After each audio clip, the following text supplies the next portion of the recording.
Y bueno, sin break pasamos al último bloque ya, que es el de datos personales. Em, bueno, como ya han estado diciendo los chicos a lo largo de toda la exposición, de todo el evento, han hablado mucho y remarcado sobre la importancia de los datos. Muchos han dicho ya que los datos personales son el petróleo del siglo XXI. Y bueno, su actual importancia y su presencia en todas las redes y en todo lo que hacemos día a día nos lleva a preguntarnos y a cuestionarnos, ya sea como profesionales o como la sociedad en general, qué pasa con nuestros datos, quién se queda con nuestros datos.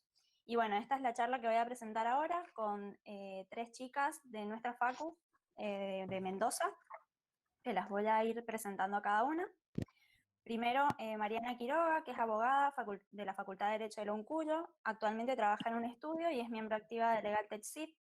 Ha realizado cursos de tecnología e innovación, de Derecho a las Startups, Tecnología e Innovación en nuestra Facu, de Nuevas Tecnologías, Estado Inteligente y Derecho Digital en la Universidad de Champañat, y que continuará actualizada en el derecho digital a modo de mención en protección de datos personales, protección del consumo electrónico, e-commerce y todo en lo que puede estar relacionado a la era digital. Por otro lado, va a estar hablando sobre este tema María del Mar Villarroel, egresada también de la Facu de Derecho de Uncuyo.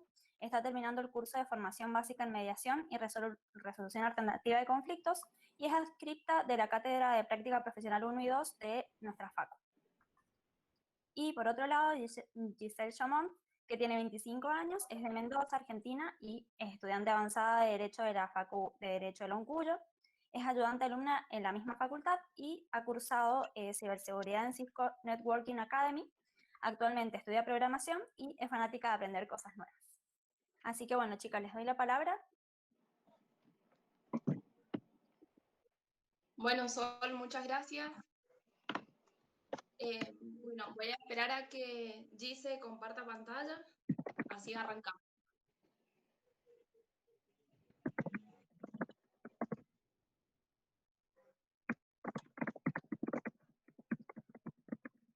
Bien. Bueno, nuestra charla se llama ¿Cómo cuidar tus datos personales? Conocer tus derechos.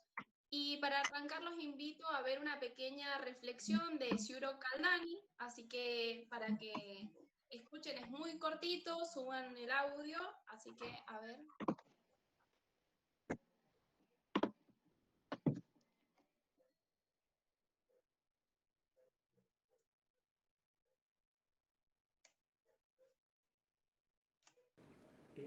El derecho es una expresión de la vida muy importante y entonces hay que mantenerlo constantemente adecuado a las necesidades de la vida. Hay que evitar que el derecho sea limitado a solo normas, porque esto esconde realidades muy importantes y también referencias a valores muy significativas.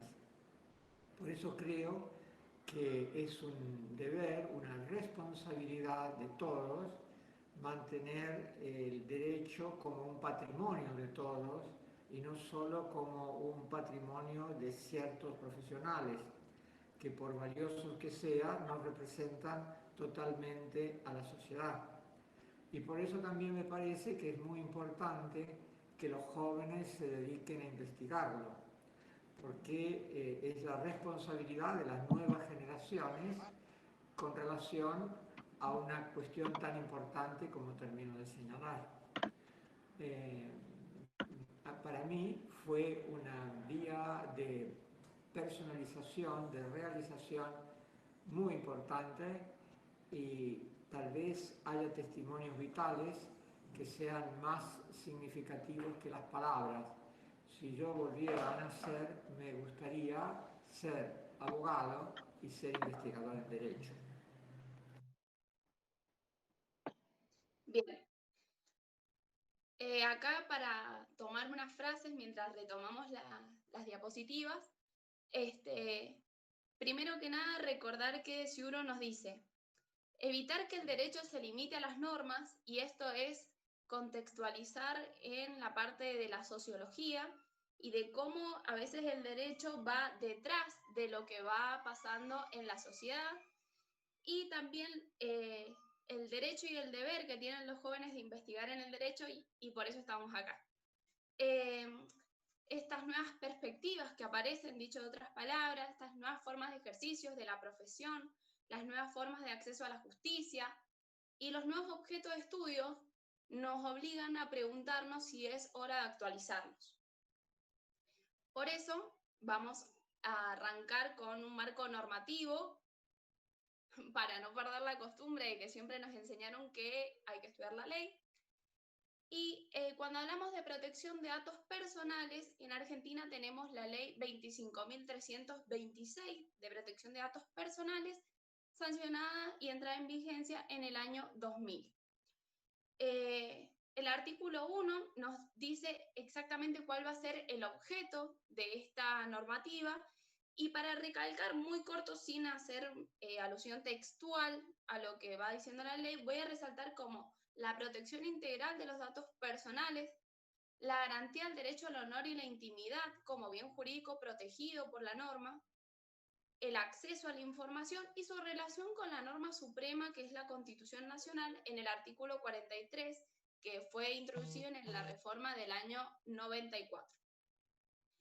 En el tercer párrafo, el artículo 43 nos habla de la acción de amparo y muy rápidamente mencionar cuál es la finalidad de esta acción, que es exigir la supresión, rectificación, confidencialidad y actualización de los datos personales. Sigamos.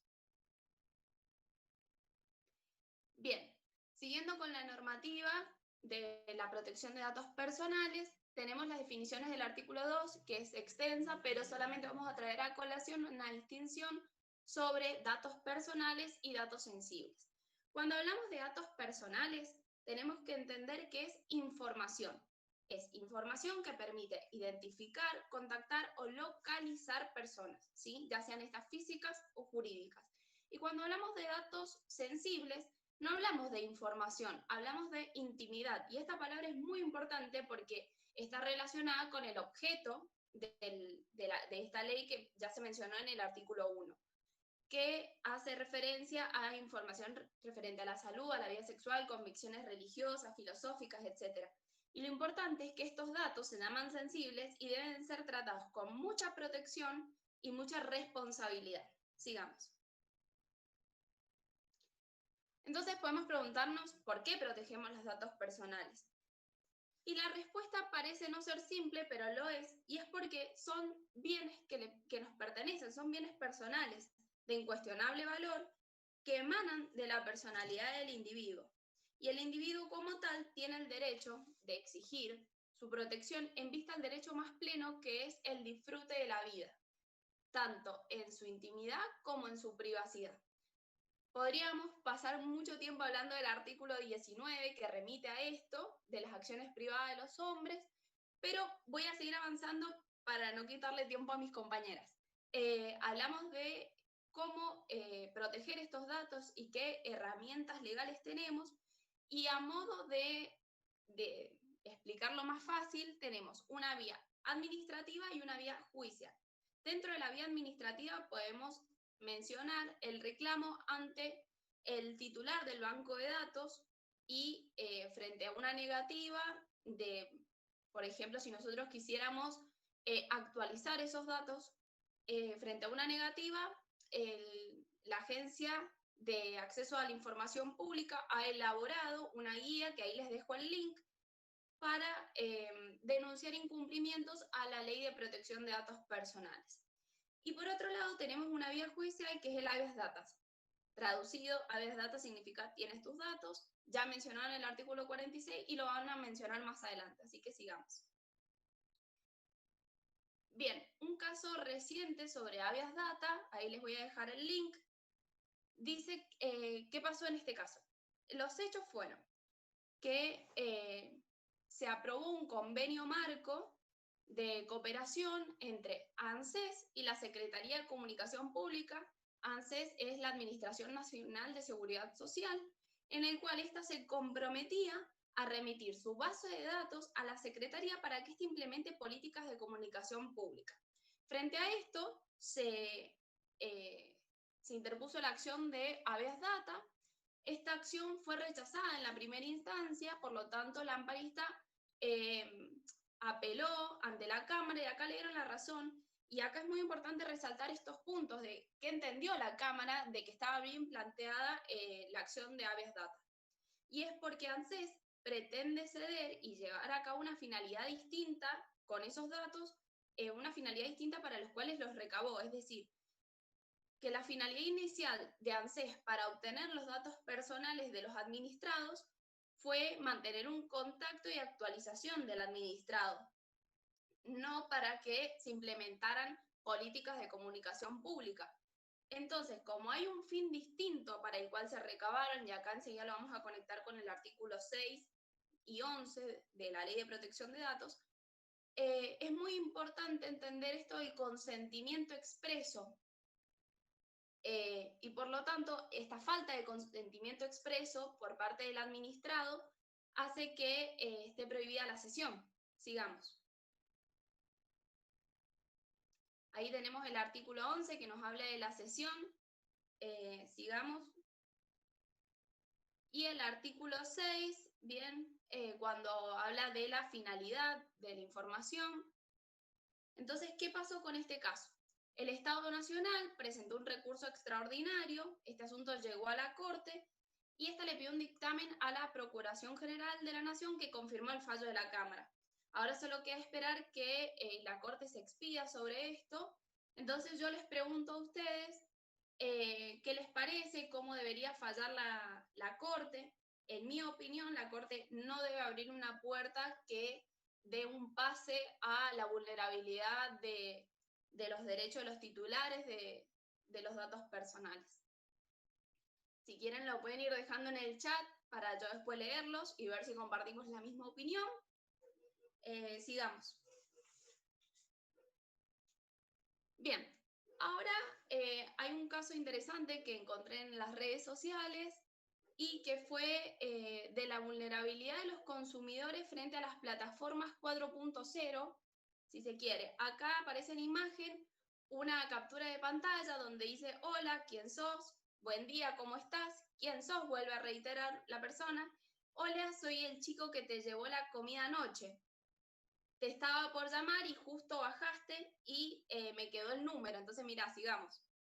La chica tuitea esto y dice, está chequeado esto, pedido ya, dejo mi celular para que me avisen acerca del pedido y pasa esto. ¿Te parece que está bueno? Entonces, pedidos ya, contesta. Solamente con un ofrecimiento de disculpas, vamos a contactar al local para que no vuelva a pasar. Acá, sigamos. Acá podemos visualizar cosas muy importantes. Una es la exposición de nuestros datos personales y la utilización de fines distintos para los que fueron otorgados, que es de lo que venimos hablando. Otra es la posibilidad de este acoso virtual, que no es menos importante, pero voy a retomar otro punto en esta conversación. Recalcar que esto es un comercio electrónico que también está relacionado porque es 1.0, le puse ahí porque es intermediación y bienes tangibles, hay otras categorías. Y voy a pasar a esto de los consumidores, que es este binomio conceptual y la tensión que genera entre un proveedor y un consumidor.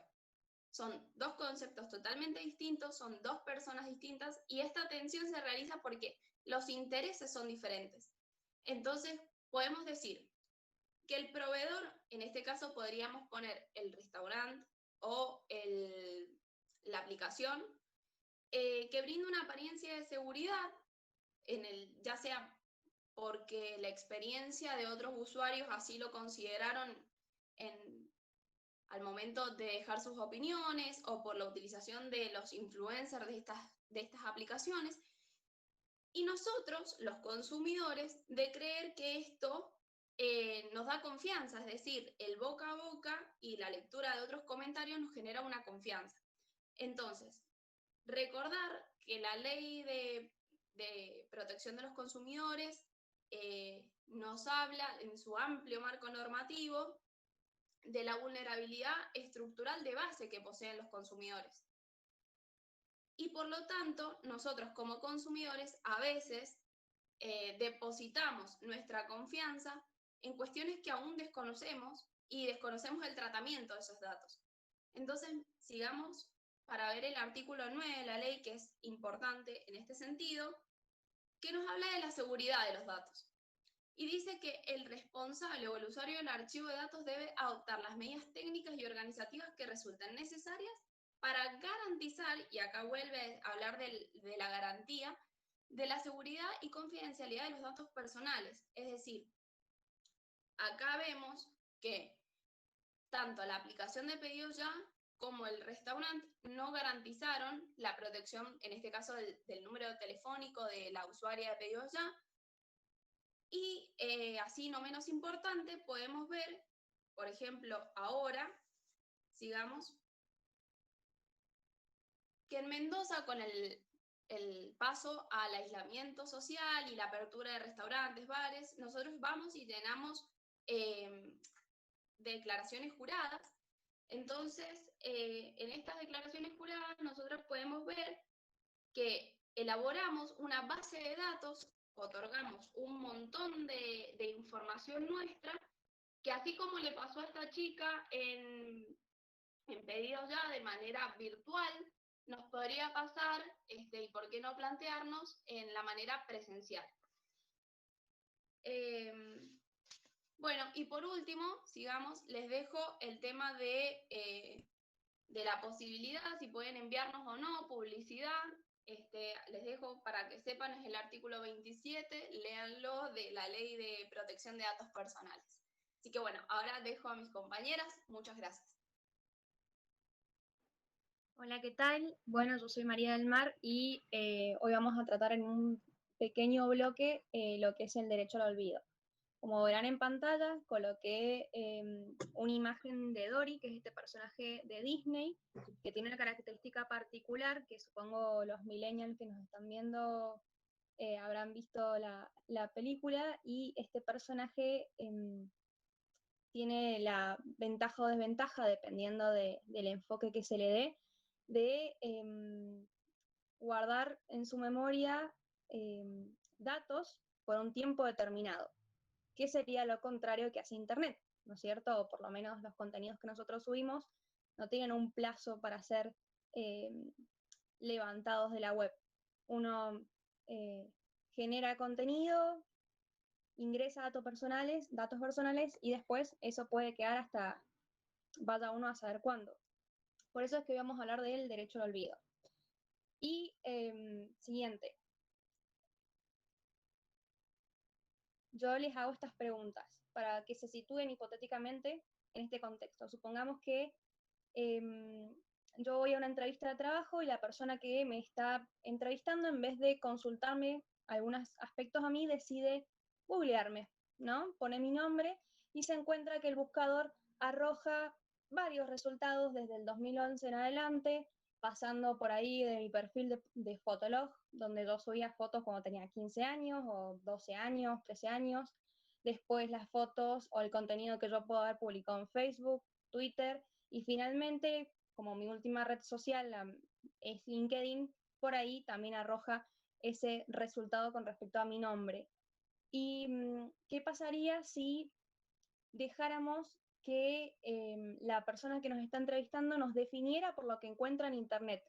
Digo, ¿cómo nos sentiríamos si nos pusiéramos en esa situación? Esto es lo que más o menos venimos a tratar hoy en día con el derecho al olvido. Otra cuestión, seguimos, dice la próxima, que se toca con este derecho que surge o nace de una vía jurisprudencial para proteger los derechos personalísimos de las personas. Justo estábamos hablando el otro día en una reunión con los miembros del semillero, cómo había cambiado el contenido de los derechos, incluso constitucionales, al día de hoy, con el avance de la sociedad y la evolución que hacemos como personas. Antes por ahí nos importaba, bueno, como dice el artículo 18 de la Constitución, la inviolabilidad de la correspondencia epistolar y la privacidad de los papeles de los papeles privados, y hoy en día por ahí nos sentimos mucho más vulnerados con que alguien pueda acceder a nuestra casilla de email, que pueda por ahí abrir un sobre que nos dejan por debajo de la puerta. Así que es interesante ponerse a pensar y como dice Ciuro, que está todo muy vinculado, por eso habíamos elegido ese video, cómo es necesario que el derecho se adapte a las necesidades de la sociedad, a lo que la sociedad, como la sociedad va cambiando, es necesario que la norma pueda adecuarse. A partir de eso, tomo el concepto, siguiente, dice,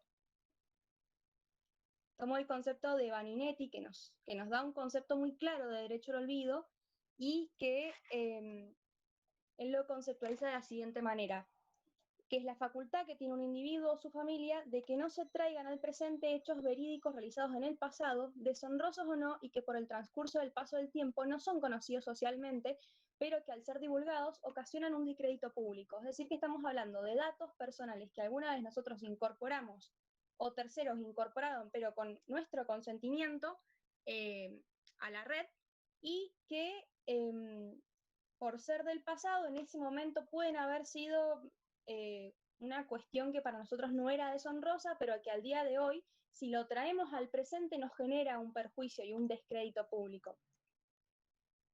Siguiente, dice, ¿qué derechos se ven en pugna? Por un lado, dijimos que con el derecho al olvido lo que buscábamos garantizar o proteger de alguna manera era el honor, la intimidad y la imagen de los datos que nosotros podríamos haber incorporado a la red en el pasado, ¿no es cierto? Hace 2 años, 3 años.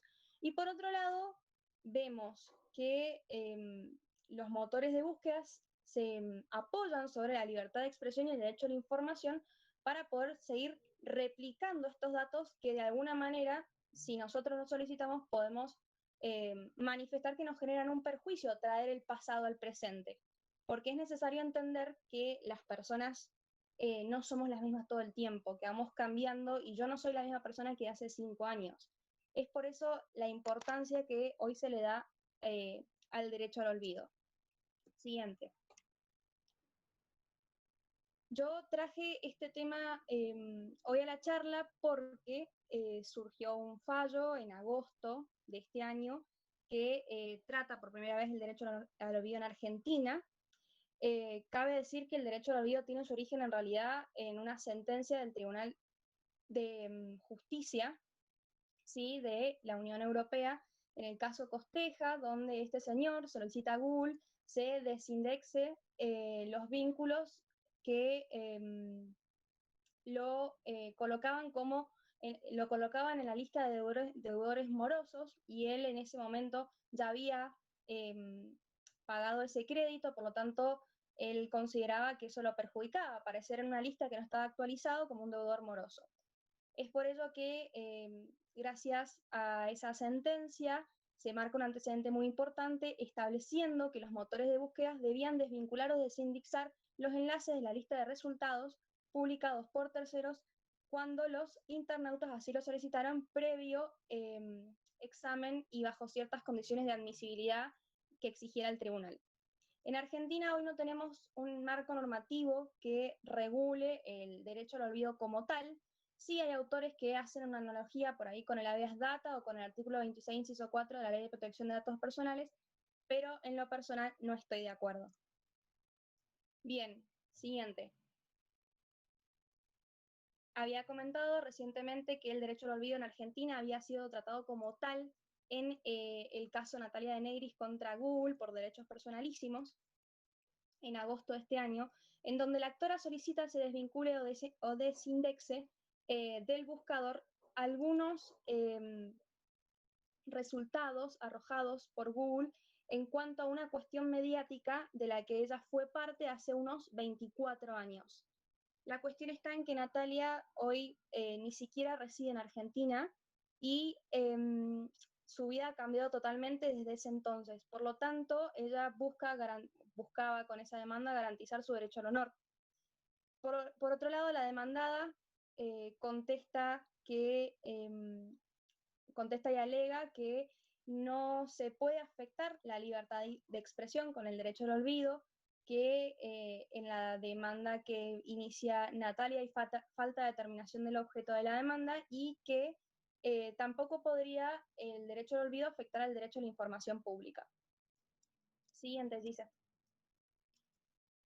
Por lo que podemos obtener algunas conclusiones de esta sentencia con el voto del juez Keeper, en donde se establece nuevamente que la libertad de expresión, como todo derecho, debe ser ejercido con responsabilidad y en caso de haber afectado o haber perjudicado a alguien, siempre reparación posterior, es decir, que el ejercicio de los derechos nunca es absoluto, sino que es relativo. Otra cuestión que se dio a debatir es que si realmente estas cuestiones que a Natalia le generaban un perjuicio en su honor eran de interés público o no, ¿no? Según el principio de finalidad de los datos personales. Realmente, ¿era de interés público? ¿Iba a colaborar con un interés general? Por lo que Keeper, fíjense qué interesante cómo el juez se involucra en la sentencia y googlea el nombre de Natalia para ver efectivamente qué resultados arrojaba Google. Y él en su voto dice que las escenas que arroja como resultado Google tienen una información que carecen de interés periodístico, que no hacen al interés general que pudo haber revestido la causa Coppola, sino más bien no tienen ni siquiera valor cultural o informativo y hacían o eran funcionales al aumento del rating de ciertos programas, pero que no despertaban ningún tipo de interés social, o sea que se mantuvieran como resultados arrojados por Google no tenía ningún tipo de sentido en cuanto al interés público. Después también se discutió, se debatió si el derecho al olvido hacía a la censura o a la supresión de información, y la realidad es que no, la sentencia lo explica muy bien, no se suprime ni se hace un bloqueo, sino simplemente se hace una restricción con respecto a ciertos links vinculados con la entrada, en realidad, Natalia de Negri y el caso Coppola. Y por último, el último interrogante es si en este caso se puede hablar de responsabilidad objetiva o subjetiva. Veníamos, según la evolución jurisprudencial, con el antecedente de María Belén Rodríguez, se había hablado de una responsabilidad subjetiva por la negligencia que había tenido Google y Yahoo en ese entonces en incorporar contenido sin consentimiento de la actora, pero personalmente yo creo que en estos casos la responsabilidad podría llegar a ser objetiva, pero esta es una opinión personal. Yo sé que hay muchos argumentos en contra, porque imagínense que si fuera una responsabilidad objetiva, digamos, Google y los motores de búsqueda tendrían un montón de problemas legales, pero yo realmente no creo en la total automaticidad con la que se manejan los motores de búsqueda. Seguramente el factor objetivo se va a ir discutiendo a lo largo del tiempo. Finalmente, como reflexión, ¿hacia dónde vamos con estos nuevos derechos? Y hacia el almacenamiento de datos por tiempo determinado y no indeterminado dentro de la red. También tener en cuenta que este derecho busca proteger los derechos personalísimos según el daño o perjuicio que estime el solicitante, porque recordemos que una de las características de estos derechos es que son plenamente subjetivos, es decir, que solo la persona que lo sufre sabe cuál es el perjuicio que le genera ver o traer el pasado al presente, tener en cuenta el principio de finalidad de los datos personales y finalmente lograr la autodeterminación del perfil digital, que seamos nosotros los que decidamos qué muestra Google de nosotros, Google o cualquier otro buscador, y no que surja mediante algún algoritmo por la automaticidad del motor de búsqueda. Y la última cuestión que voy a dejar planteada para no seguir sacándole tiempo a mi compañera es cómo se ejecuta esto en la práctica, ¿no? ¿Cuál es la posibilidad de que efectivamente yo no pueda acceder más a ese dato que fue desindexado, sabiendo que si yo entro por ahí desde el buscador de otro país lo puedo hacer, quizás, no sé, desde la Deep Web, cambiando el VPN? Digo, hay un montón de maneras, por eso está bueno dejar planteado el interrogante que por ahí los derechos en la teoría suenan maravillosos, pero por ahí nos falta el protocolo para aplicar en la práctica. Así que bueno, eso. Muchas gracias.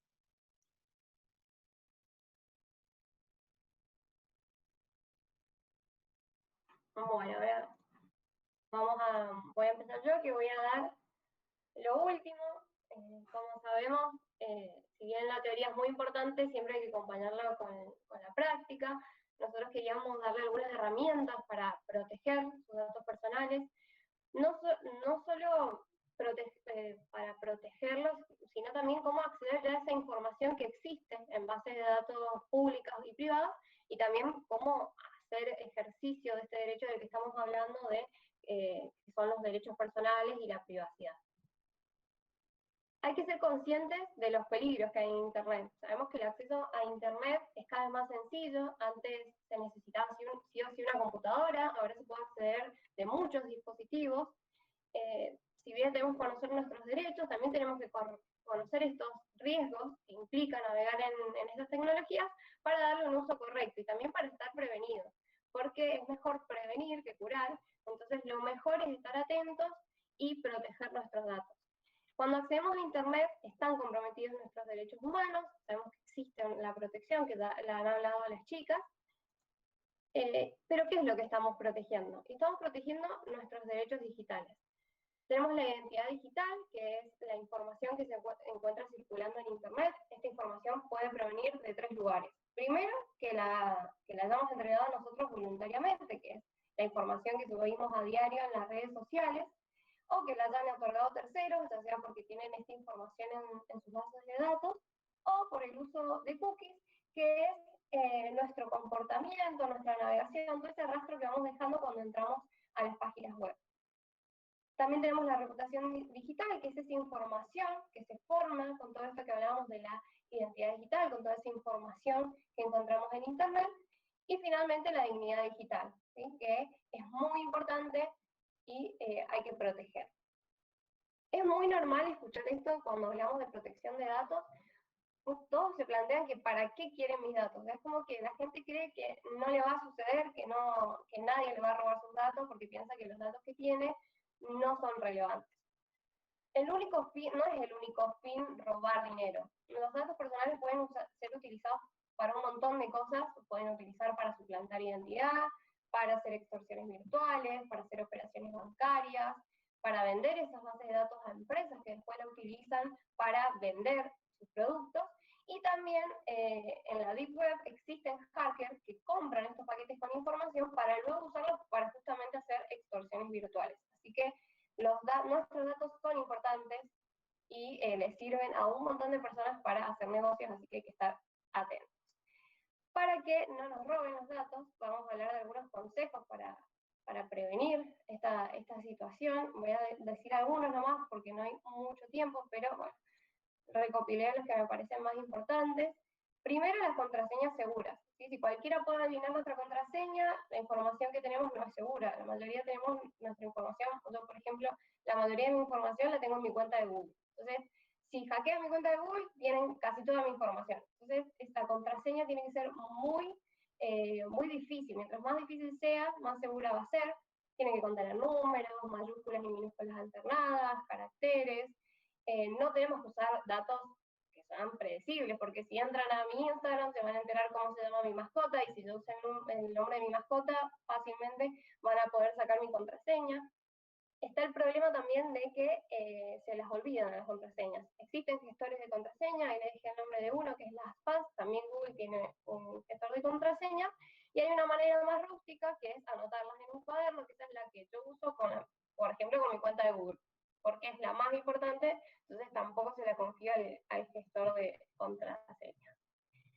Esta es la verificación de 2 pasos, es muy fácil, es muy rápida, la tienen casi todas las aplicaciones que usamos a diario, y le enumeré las que sí sé que la tienen, y es una doble seguridad, porque vos pones la contraseña, pero no va a ser suficiente para entrar.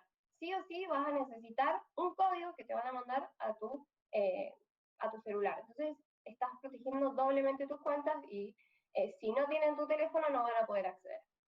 También existe una app que genera códigos de verificación, pero bueno, eso ya es opción personal.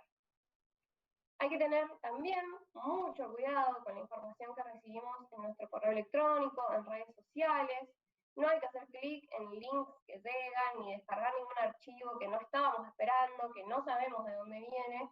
Esta ha sido una de las maneras más comunes en la pandemia, ¿sí? A través de la cual se han robado datos, que es lo que conocemos como phishing, que bueno, para una definición rápida es cuando el estafador se hace pasar por una persona, una empresa de confianza. Lo más común son los bancos, cuando llega algún mail del banco y te dice que tenés que acceder a un link y tenés que poner tus datos, y ahí te roban los datos y te sacan todo el dinero de la cuenta. Entonces hay que tener mucho cuidado y preguntarse si es legítimo lo que estoy viendo, revisar si tiene el candado, si viene de una dirección segura.